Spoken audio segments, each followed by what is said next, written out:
Hi, I'm Amber, and welcome to the Lone Star Keto podcast. Today we have a very special guest, Neisha Salas-Berry, and she's going to be talking to us about Hashimoto's.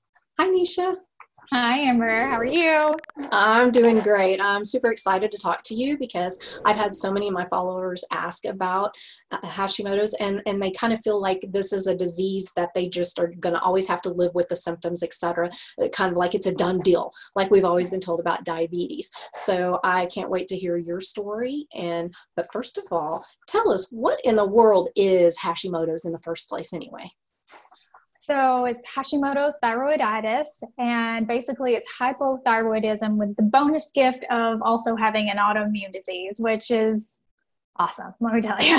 So you get all the symptoms of hypothyroid, but then you also get all the autoimmune signs and symptoms as well. And until the last few years, this disease kind of flew under the radar. There weren't a lot of people talking about it, but lately it's become more, I don't want to say popular, but more common to hear people talk about it. I think that's because it's being diagnosed properly.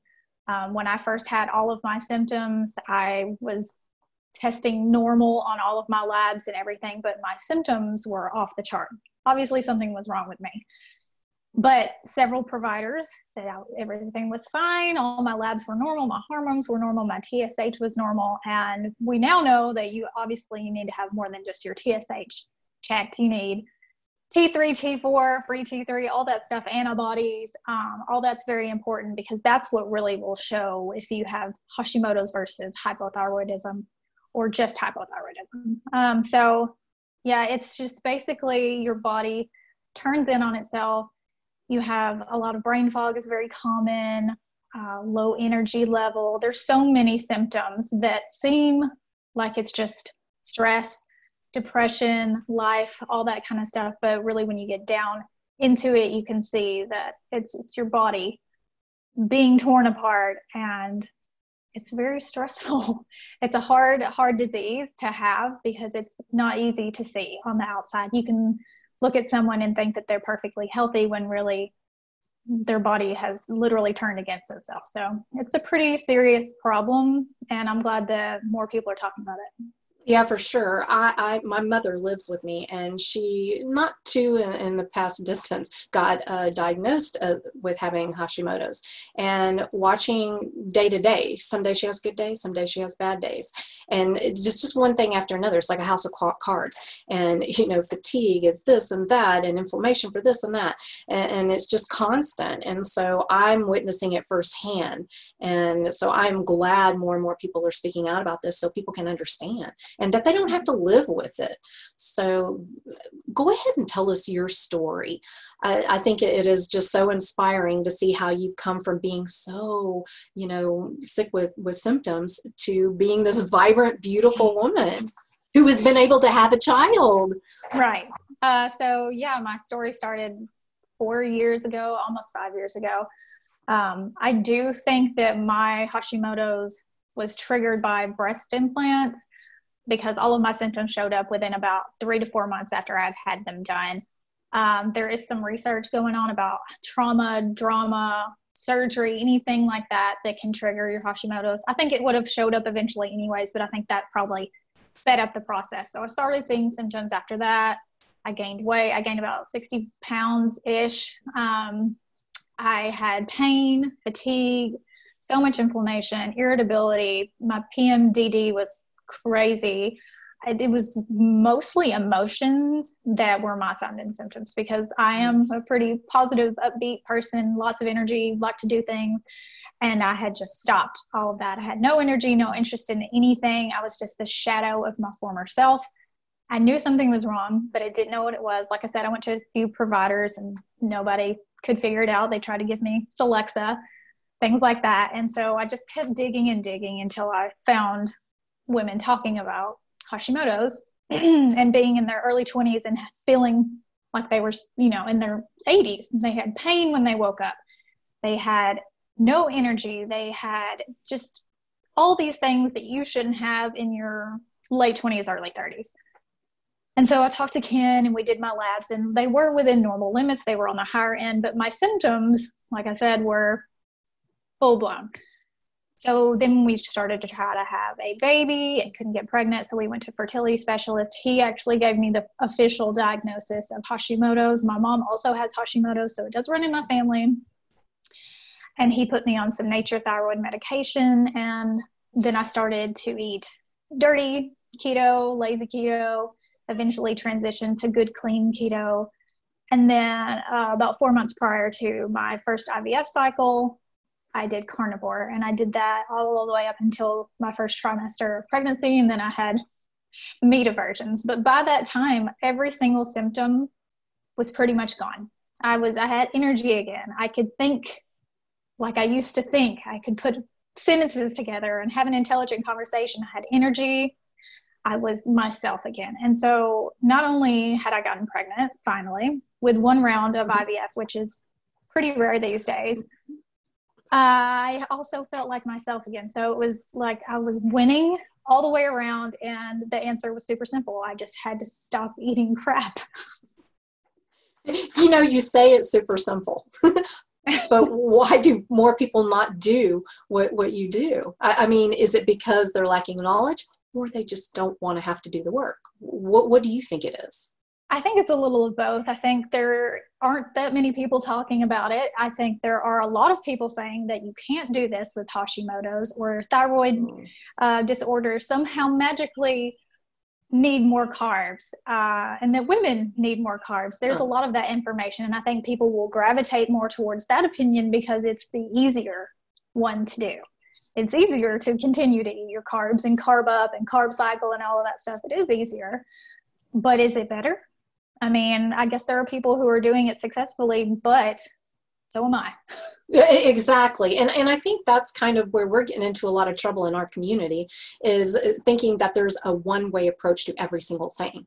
Absolutely. You know, for you, what worked for you may not necessarily work for everybody, but I think what you're doing is a really good place to start. And then see what happens. And then if you feel like you need to add stuff back in, gradually add it back in. But, you know, who am I to say? I don't have it. So, I'm not the kind of person who's going to tell you, you need to do it exactly like I did it. That's not me. I'm not you. Our issues are not the same. My body is different than yours. Maybe you've been sicker longer than me. Maybe you've not been sick at all, you know? So all these things you have to take into account on your journey and on your path. Do I think the carb count is pretty consistent for most people that you should stay under? Yeah, I do. I think that there's a lot of people that disagree with me, but for the most part, the more people I talk to and the longer their ketovore journey, carnivore journey, it's consistent. I had to go down on my carbs because it caught up with me. I could not agree with you more. I'm on your team, sister. For sure. I've seen, and I've talked to way too many people. I do the success stories for MeatRx, and I hear it time and time and time again. There has to be something to it. All these people are not exaggerating. All these people are not lying. Why would they? Okay, maybe you have a few, but all of them? I don't think so. There's got to be something to it. And that's what I keep going back to. And I've experienced it myself. Now, I haven't had anything necessarily as major as what you had, but I also notice a lot of improvement. So there's something to that. And I mean, I know people are really hard to let go of those carbs, though. It's like, what is that? I mean, I know there's the addiction aspect, but it's also, I think it's the psychological thing, because you've been indoctrinated. You must have this, you know, the food pyramid. You know? For sure. Yeah. Yeah. And it's not even our fault. You know, we've been told this stuff our entire lives. Of course, we're going to lean towards those opinions that, you know, meat's going to cause cancer, and that your body runs on carbs, and that if you eat too many calories or not enough calories, you know, all that stuff that we've been told over and over and over again, when really it boils down to insulin. Basically, that almost covers every single disease out there. Insulin, hyperinsulinemia is the problem. And what causes that? Carbs. I love that. Yes. And that is what it seems to boil down. Everything that I've heard, read, you know, seen with my own eyes seems to all boil down to that. And so what is the solution? It's kind of very interesting that it seems like it's this hard concept, but I get the whole, you know, thinking this because we've been told this our whole entire lives. Right. Okay, so I'm going to go ahead and get to the questions from the followers because I kind of have a list and it may be lengthy. I don't know. We'll see. Okay, first question, which we kind of already know, but you can elaborate a little bit more. Is it possible to put Hashimoto's in remission and get off thyroid meds? Well, that depends on who you ask. Obviously, there is a lab value if you look it up for remission. So your lab values need to be under a certain amount, your antibodies, your TSH, all that stuff. And then you are in remission. There are providers that talk about that. I'm going to see a new provider that's going to be on my YouTube channel and do an entire series about my labs, my medication, all that stuff. I don't encourage anyone to come off medication without talking to their provider. I personally made that decision after I had Beckett to come off my medication and go heavy meat, almost completely carnivore, to see if I could manage it because I felt wonderful. And I still feel wonderful. But are my labs okay? I don't know. We'll see. We'll have to find out. I think that for most people, you're going to have the hormone replacement for thyroid issues, especially if you've been sick for a very long time. The thyroid is so important. You want to keep it healthy.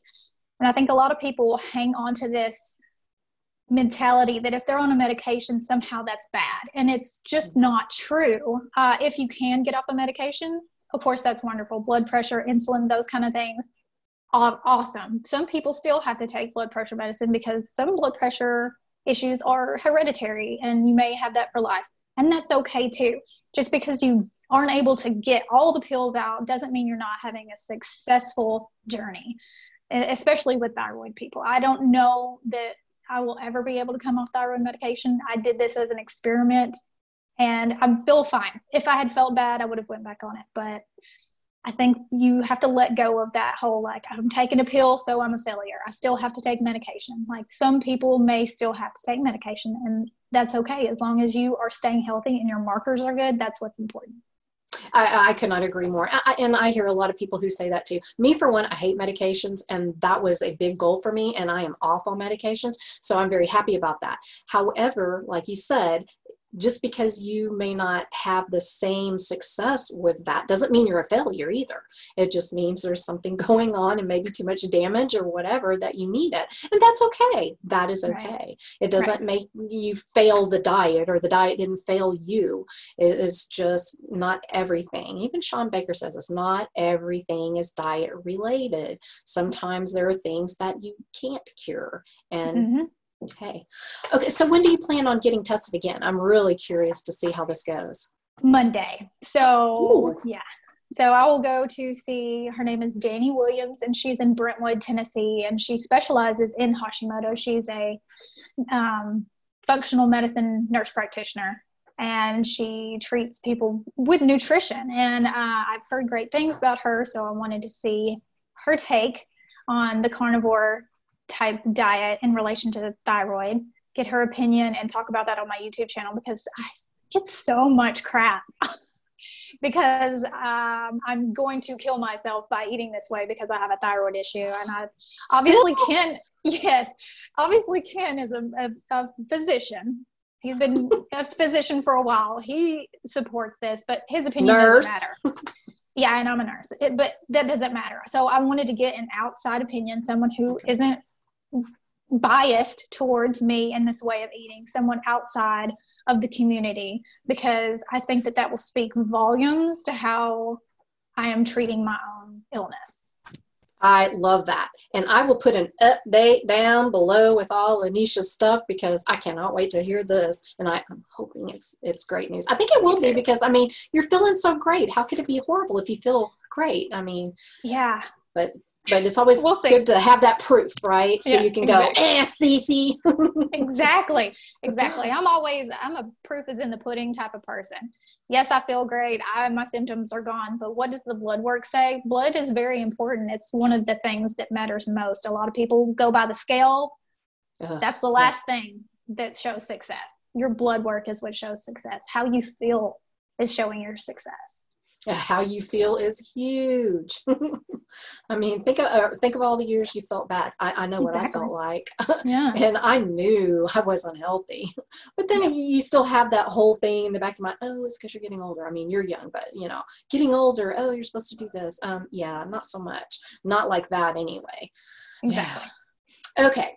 What were your TPO antibodies on diagnosis, and what are they now? But we'll find what are they now Monday. But Well, I tried to get my antibody markers on my lab work, and I don't know what happened to all my labs.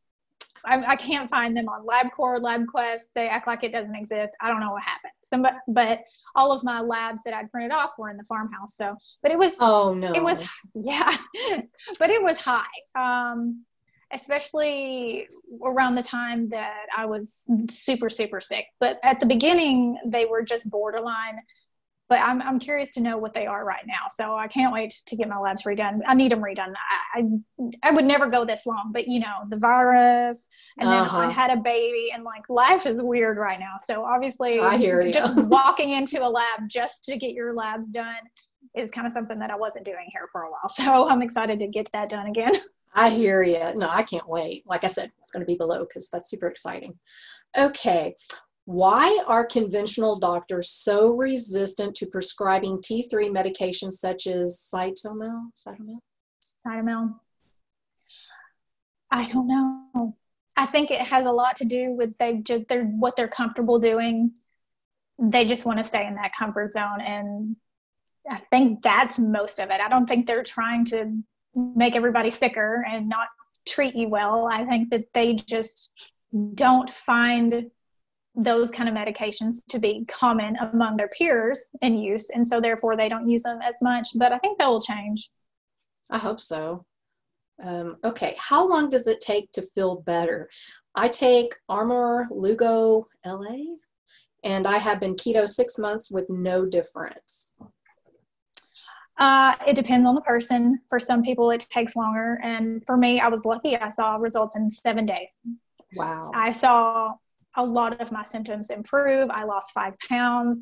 My energy level spiked. I was able to see benefits in 7 days. And I think if you're doing it properly, because it depends on how many carbs. Are you still eating a lot of carbs because you're counting net and not total? And are you eating true keto, or are you eating keto products?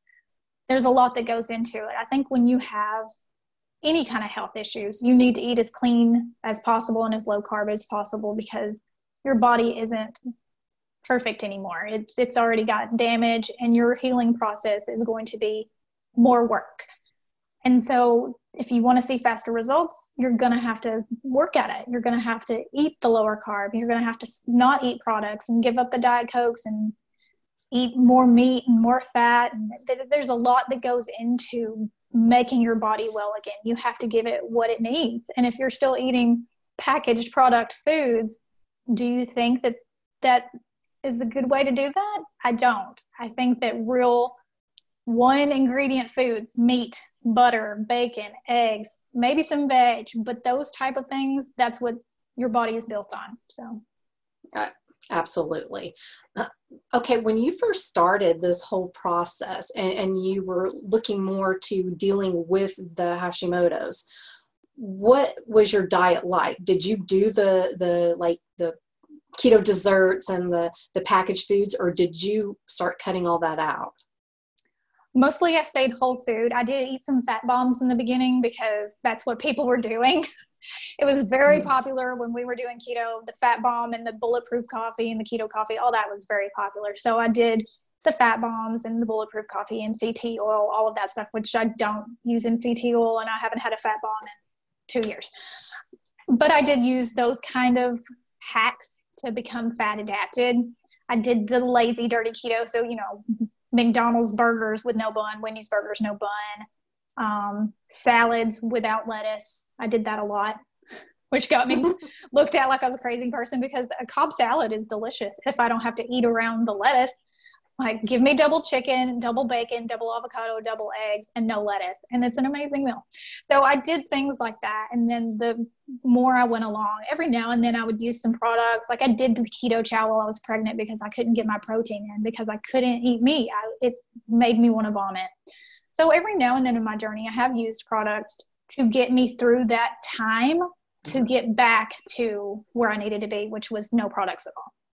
Awesome. Perfect. That sounds a lot like what I've done, but again, I didn't have the issues you have, so that is great. Okay. Do you take Levothyroxine or Armour Thyroid for your Hashimoto's? Or I guess, did you take? What did you take exactly? Right. So levothyroxine is the synthetic version of thyroid hormone.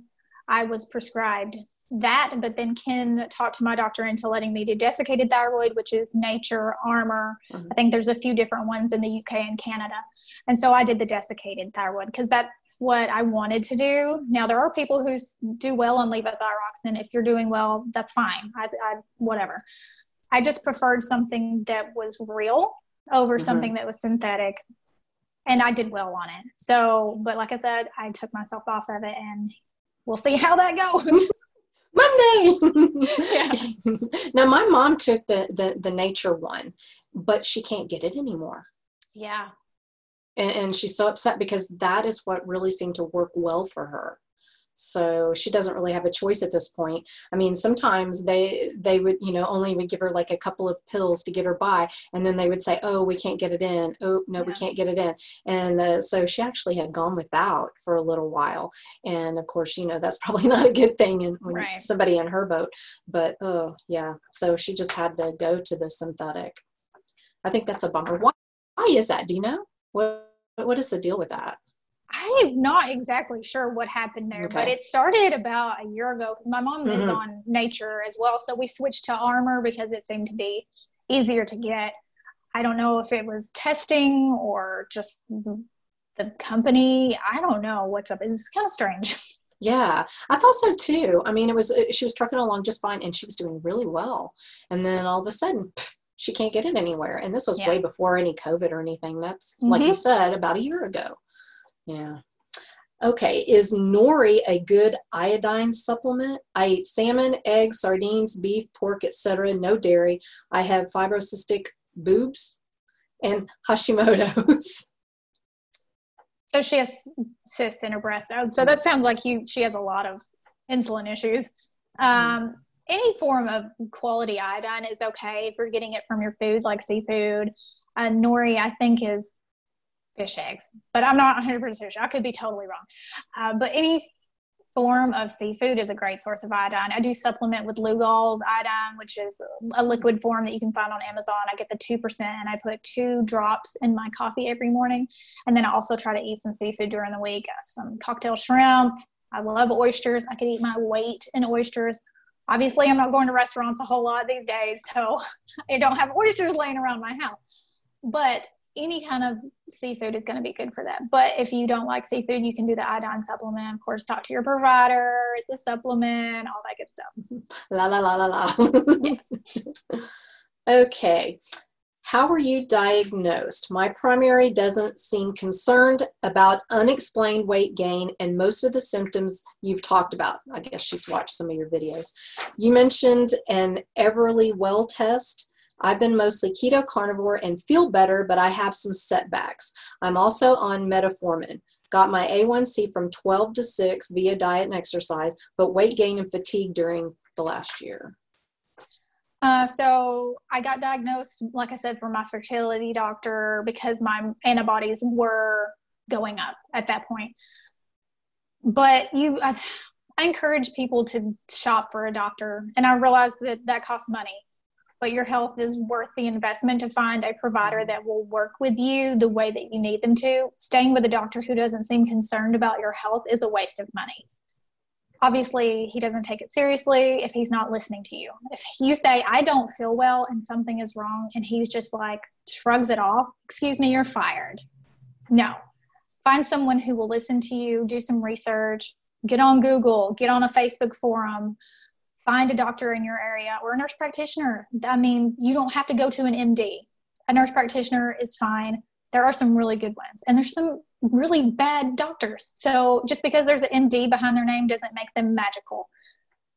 It doesn't, obviously, because your doctor is neglecting you. So you need to find somebody that will listen to your symptoms and not just look at your labs, because while labs are very important, they're not the end all be all.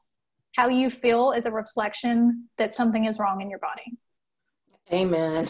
I hear this so often, especially when you're talking about something like fibromyalgia, Hashimoto's, and a few other things. It seems like they're just being brushed aside because they don't really know. Either they don't know to dig deeper, or they're just too busy and it's just too crazy to think about what could be wrong, and they just kind of, but that's very common. And Yeah. I think that's very sad, but I mean, I don't know, with what they're kind of tasked to do these days, I guess. I don't know. Right. Okay, let me see if I'm not exactly sure I completely understand this question, but maybe you can decipher it. Can breastfeeding cravings and keto work together?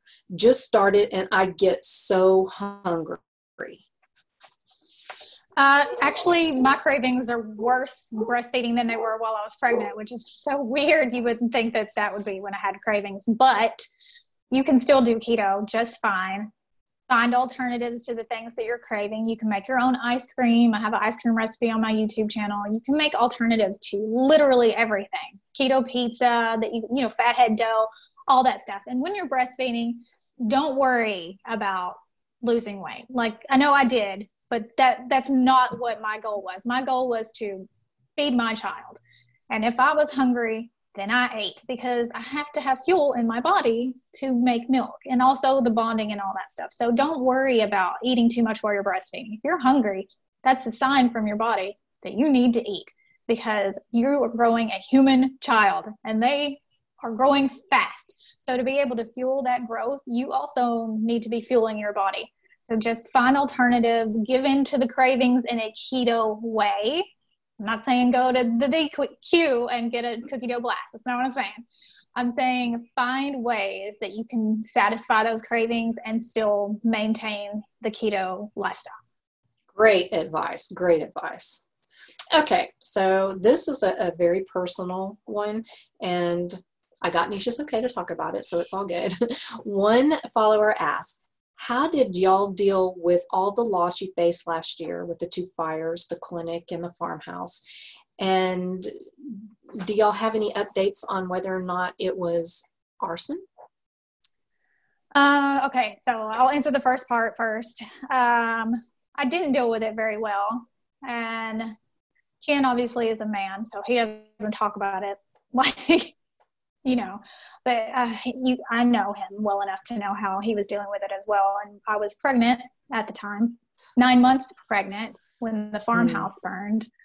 And so it was a very stressful time, because I was trying not to give in to the emotions, because obviously I was pregnant. I didn't want that to feed into the baby and stress the baby and maybe go into labor early, because I wanted to go all the way to full term if I needed to, obviously.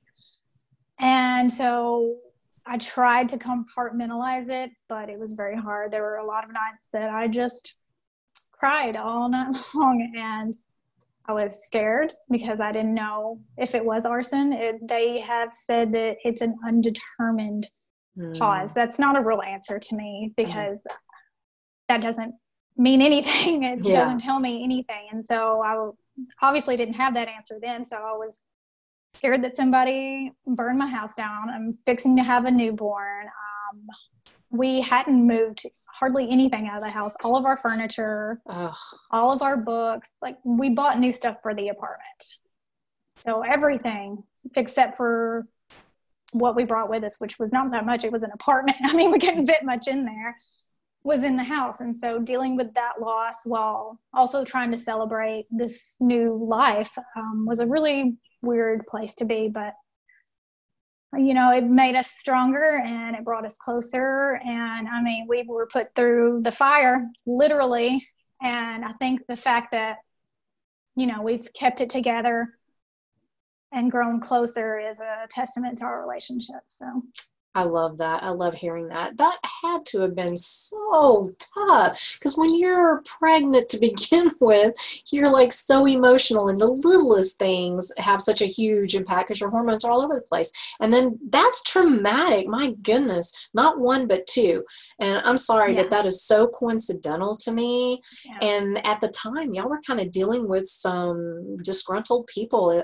Am I right with that? Yeah. And I'd fought so hard to be pregnant. It's not like it was easy for me. And so, and I was taking hormones on top of pregnancy hormones. So when the first fire happened and then all that other stuff happened, it was an extremely hard thing for me to process because I obviously was hormonal and upset and scared and like stressed out. And I was still in the first trimester of my pregnancy when the first fire happened. So I was scared, was I even going to make it through the first trimester? And then all this stuff happened, and then all the drama on top of all of that stuff. It was like we just got tested over and over and over again.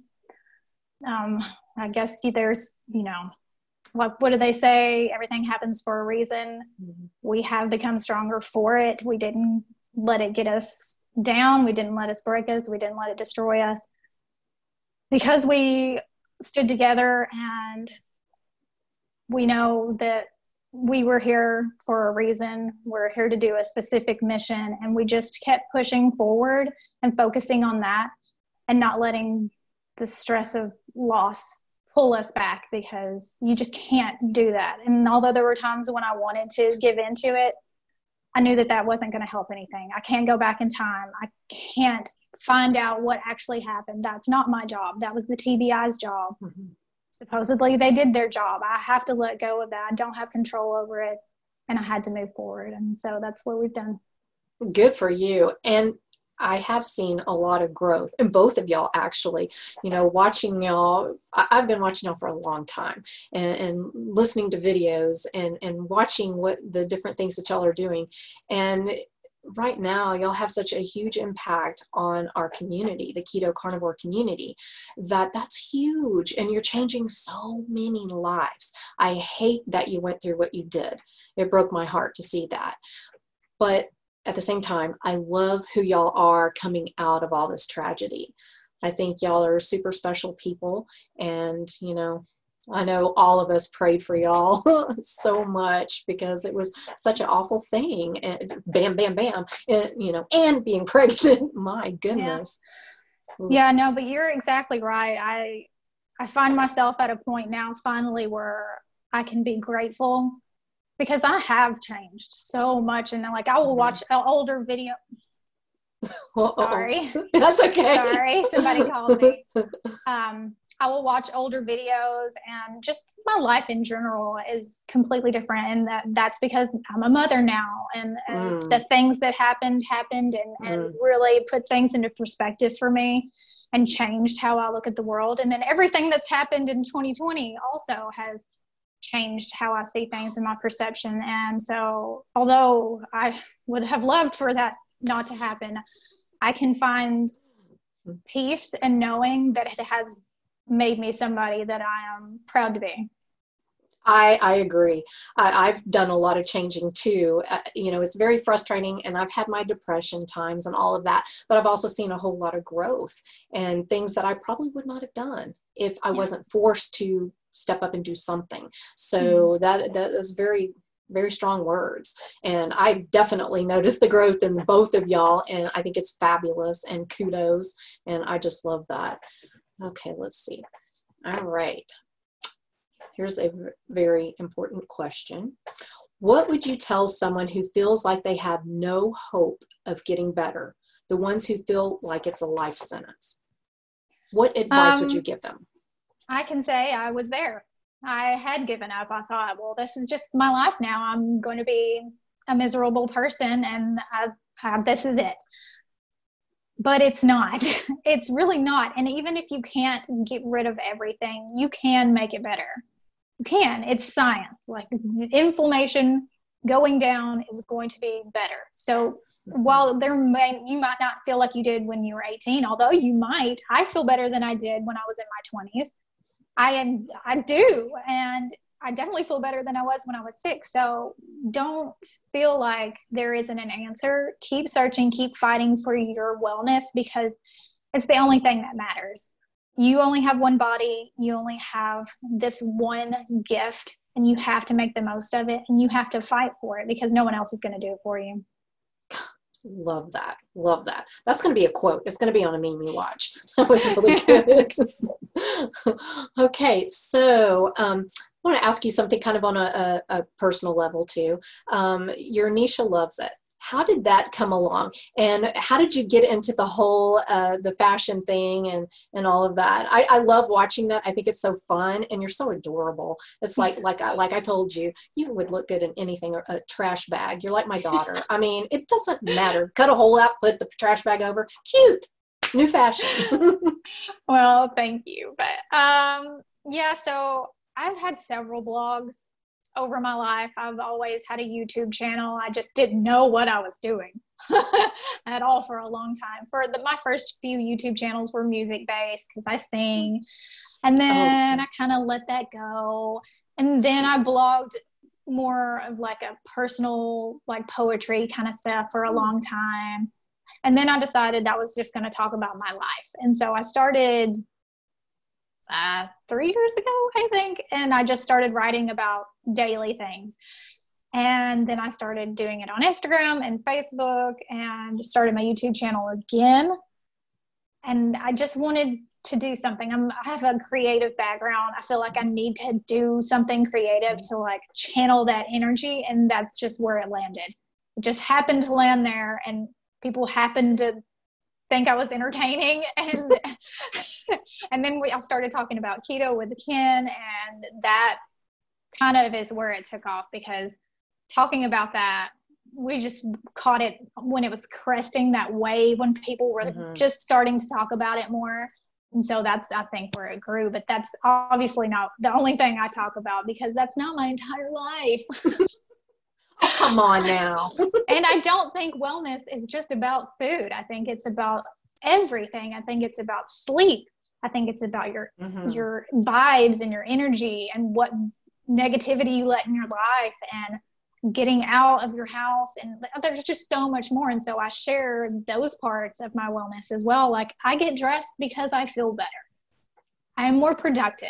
I'm not trying to impress anybody. No one's around. Like, it's for me. Yeah, Beckett. Yeah, he just wants to rip my clothes off though, because he's hungry all the time. But I enjoy putting myself together because it boosts me. If I sit around in sweats and my hair looks like a mess, and it does every day in the morning when I wake up, I look like a crazy person. I could be the girl from Harry Potter, like the witch. It's crazy. But when I just and it's not a lot. This is a messy bun. This took me 5 minutes. I'm wearing mascara and some BB cream. That's what I'm saying. It's not a lot. Just like my daughter. And then just a little bit, and so cute. And I'm like.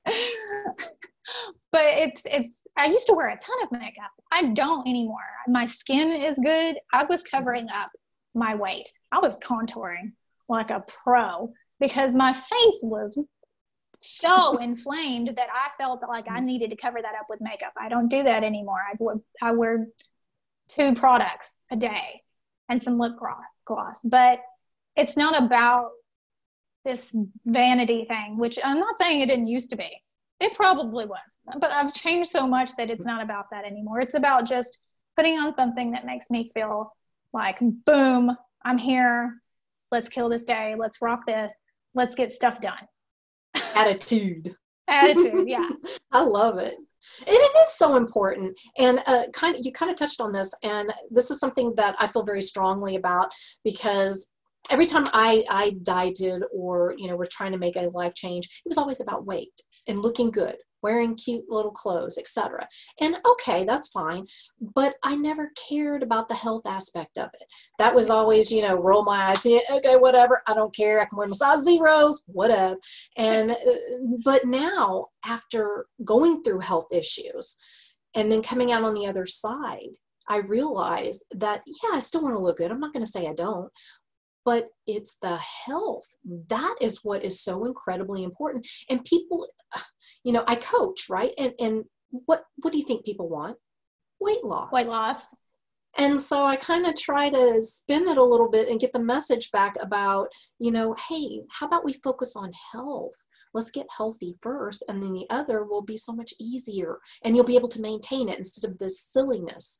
If you don't get that down, then it makes it difficult, as you well know. Yeah. So what is your whole take on the aesthetics versus health? Just give a good. It's so frustrating when I talk about this, because I feel like when I do, people are like, oh, well, you don't know because you're skinny. I'm like, well, yeah, but that doesn't make what I'm saying not true. That's just your perception of me. And like I said, I gained 60 pounds and I was well on my way to gaining 100. Like, it was going there. If I hadn't stopped what I was doing and taken notice of my health, like, it was going to happen. I was going to get up to 200 pounds. It was going to be bad. But if I weighed 30 more pounds right now, I would still eat this way, because it's more about how I feel, how my energy level is, the inflammation, the pain, everything.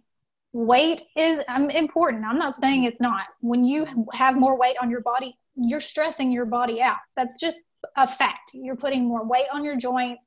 You're going to cause more problems. Your insulin is probably still up. There's issues that come along with still holding weight. But as long as you are seeing benefits on the inside, that means the next step is coming. It may be a minute, but it's going to come.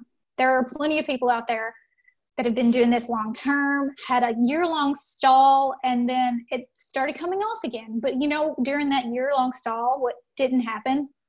They didn't get sick again, because they just stayed the path. They stayed on their journey. They were persistent. They were patient with their bodies, because these people may be older. Like a Nurse Cindy, she's an older woman. She knows she's put her body through the ringer for years, decades. She knew she had to be patient, and she was, and she got success. I love her. She's awesome. I know. She's the best. She is. And doggone it, KetoCon being canceled and CarnivoreCon and all of that. I'm so sad about that. So sad. I had so many people I wanted to catch up with. Yeah. Well, yeah. Okay. Just one more question. You hear so much debate about hormones and calories in, calories out. What's your little spin on that? From my experience, when I did calories in, calories out, it didn't help my hormones at all. I mean, that just changed nothing. I felt like crap. It didn't matter. I was eating whole, ancestral, paleo, whatever. That didn't help me. What helped me was cutting down what triggered my inflammation, which is carbs, any carb. Fruit, veggie, whatever. The carbs affect my body the same, whether they come from a cupcake or they come from a keto cupcake. It's going to, if it has that many carbs in it, it counts for me. Calories, I don't count them. I never will. And I just won't do it, because I didn't get sick because I was eating calories. I got sick because I was eating sugar and wheat and drinking alcohol and those kind of things that force your body to be in panic mode, especially if you have an autoimmune disease.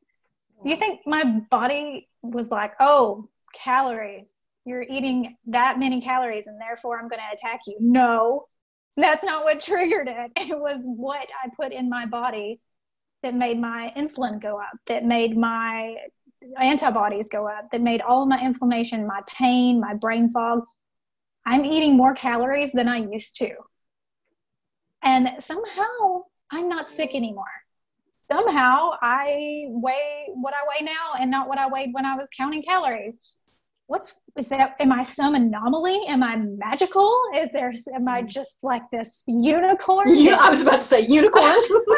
I mean, if it's a law, shouldn't it apply to everyone across the board?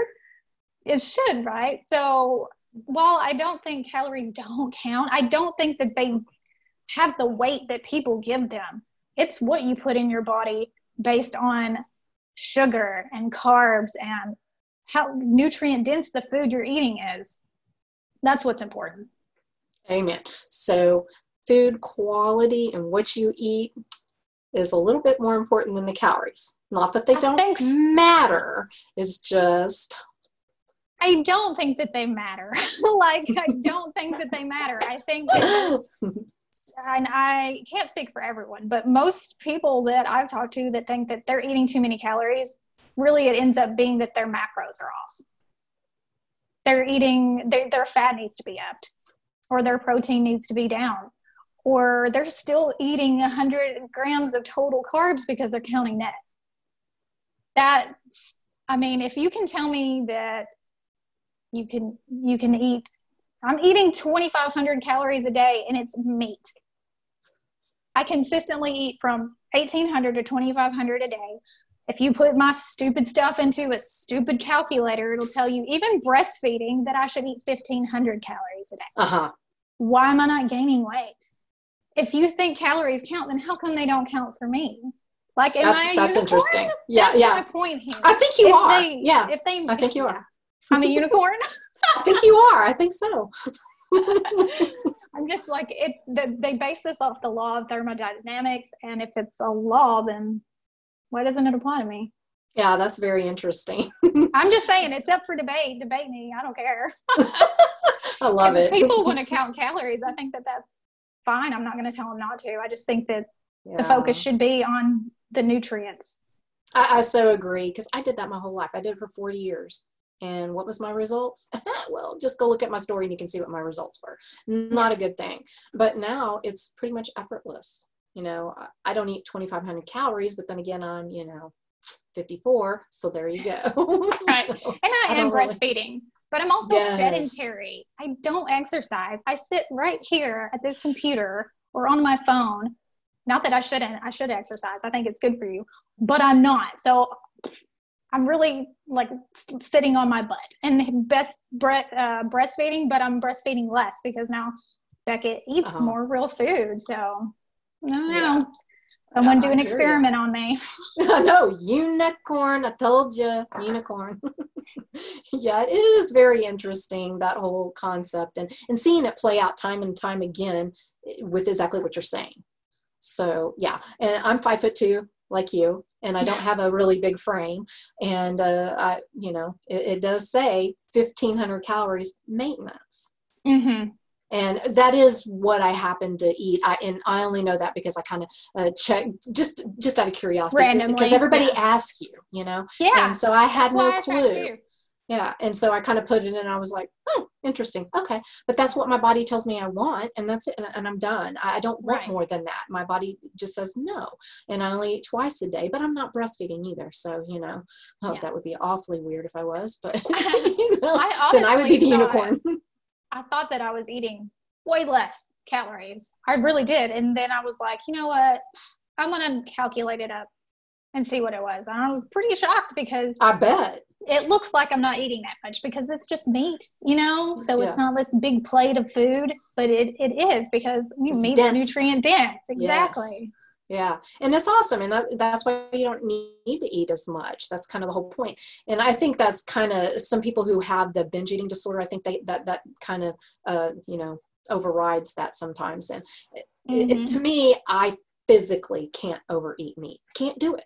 I cannot do it. I tried at one of those Brazilian places. Can't do it. I put the last piece in my mouth and I had to spit it out. I could not do it. And it wasn't even that my gut was like, oh my God, like you used to, or we used to do, I think all of us on Thanksgiving and Christmas. Yeah. I had to stop. It was done. But there are a few people who claim they can do that. And I'm just like, wow. Yeah. And I think there are people who can overeat for sure because they have a history of overeating or they're getting triggered by certain foods and they let go. Yeah, I think that's totally possible for somebody to overeat. That's not what I'm saying at all. But I am saying for the most part, it's not how much, it's what.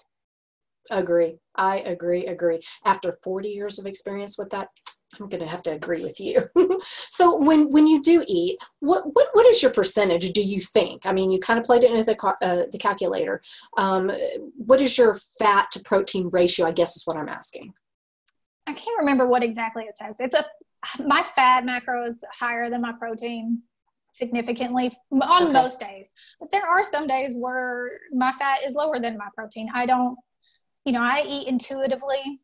So if I'm feeling like I want some fat, I eat some fat. If I just want a steak plain, I eat a plain steak. So it depends on the day for me. But for the most part, I do eat a lot of fat because I like butter and I like cream and I like cheese, you know, so those add up if I apply them to every single meat, and I'm eating fatty meat on top of that fat. So that fat macro adds up because I'm eating chicken thighs, rib eyes, just fatty cuts, fatty brisket, fatty ribs, that kind of thing. So I'm adding fat to an already fat cut of meat. That's going to up my fat to protein ratio significantly. Yeah, for sure. Yeah, I'm kind of, because of the age I'm at and hitting that, you know, menopause, you know, whatever change, I've had to kind of, or I'm experimenting. I lowered the fat and upped the lean protein to see kind of if that's going to help out anymore, because I have kind of, without changing my diet at all, I kind of started gaining weight a little bit. So my hormones are wackadoodle right now. So trying to get that under control to stop that, because I don't want to go there again. And so I'm kind of switching that out just to see if it makes a difference. I don't know. But I think that's very smart, because like you said, and we don't talk about this a lot because I don't know why people don't, but what works for you today may not work for you next month. Yes. Especially as a woman, we go through many changes in life with our hormones, and that will affect how you hold weight, maintain weight, lose weight. That affects that on the whole, even if you weren't eating the way that you're eating. So it's still going to happen, and you still need to pay attention to your body. And obviously you are, but that's a lesson people can learn from you, is that you're changing things up because, hey, it was working, but now it's not. And that's okay too. Yes. I think, you know, so many messages get, you know, so confusing in our community, especially right now. I don't know what's going on with that, but whatever. You know, this, that, whatever. And you hear that, you know, and so I've been trying very hard to get that message across, that what works for you may not work for me. And what works for you today may not work for you tomorrow, because I'm living it. I've changed nothing. And all of a sudden, you know, and blame it on stress. I don't know, but pretty sure it's those hormones and menopause. So it could be stress too. That's another good point, is that it could be stress that will cause cortisol to go up, which may cause you to gain weight or stall or whatever. There's tons of things that can affect what you're doing and how it is successful or not successful. But yes, so it's what you said earlier, the holistic approach is what's important. It's not just diet. There's other things involved too. Sleep, oh goodness, that is so incredibly important. And you know, getting that a little bit of me time, and I hope you get you time. I see you get to do some relaxing things, you know, go fishing and doing some stuff like that. But when you have a baby and you're doing all that you're doing, that's a lot of stress, and it's hard to find me time. Yeah, I know. I have a good tribe. I have a good village. My mom, my dad, Kim, Morgan. You know, Beckett's got several sisters, and they're all really good. So they help me out and help carry the load for sure. Your mom's adorable, by the way. I love how y'all did that little fashion show. That is the cutest. That is so awesome. Thanks. I'll make my mom do that. I could just see her doing that. I don't think it would come fun. That is too funny. Okay, one more question. Where do you see Neisha going in the future? Where do you see yourself doing? I think eventually I'll go back to labor and delivery, at least part-time, because I mean, I loved my job. I didn't quit because I didn't like it. And although I enjoy, you know, spending time at home, I'm a nurse. I wanted to be a nurse my whole life. That's not something I plan on giving up. I do think that I'm still a nurse. I think that I'm still providing nurse content, nurse value, but obviously it's not the same. I'm losing skills, which when you've done it, as long as I've done it, I mean, I still got the basic ones, but you know, you really need to practice to maintain your skills for labor and delivery for sure, because you know, things change, the way you do things change over time. They've changed a lot in just the time I've been a nurse. I think I'll go back to labor and delivery part-time, but I'll continue doing all the same stuff that I'm doing now. And I think maybe I'm done having kids. I was going to ask you that. Oh, that's funny. Yeah, well, yeah, you got a lot on your plate, and you've got other kids too. Yeah, I Maybe do. not biologically, but they are still your They're kids. mine. Yes, absolutely. I love the relationship you have with them. I think it's so cool, especially They're like with good kids. Morgan. Yeah, awesome. I love that. So what about singing? You know, Ken really pushes me to do that, and it's just we live in Nashville, and I've lived I've lived in Nashville several other times, and I'm just so jaded, I guess, by the music industry right now that it's so off-putting. I don't sing for any other reason other than I love singing. It's fun for me, and if people like it, awesome. And I don't sing the kind of music that's popular on YouTube. You know, I sing like gospel or Etta James. You know, I don't really like new music, so I don't think that my YouTube channel is going to take off over there, and that's fine because, like I said, I'm just doing it for fun. But I will cling to the old rugged cross and exchange it someday for a singing is just a really fun hobby for me, and I enjoy doing it. It's kind of like a stress relief thing. That's awesome. I remember the first time I heard you sing, and I was like, wait, what? Where did that come from? I loved it. That was good. Yeah, you have this really soulful, rich, I like your voice. It's very nice. Thank you. So I hope you continue to do that, if nothing more than a hobby, obviously. Yep. But yeah, and I'm thrilled about you going back to nursing at some point. I think that's great. I think you have so much to offer in that world too, especially once Becky gets older and, you know, you're kind of like, you know, there comes a point, trust me, that, you know, you need something because you're so involved with your kids that when they're, you know, off to school or they're, you know, they move on, they graduate, they move on, you need to do something. So, you know, to make sure you're doing stuff for you and you're not just, it's always been about the kids, you know, or at least that's what I'm experienced anyway. Well, Neisha, it has been a pleasure. We are out of time, and thank you so very much for joining me. I've had a blast, and y'all be sure to subscribe to this channel and go follow subscribe to mine. Yes, absolutely. I will have all her information below.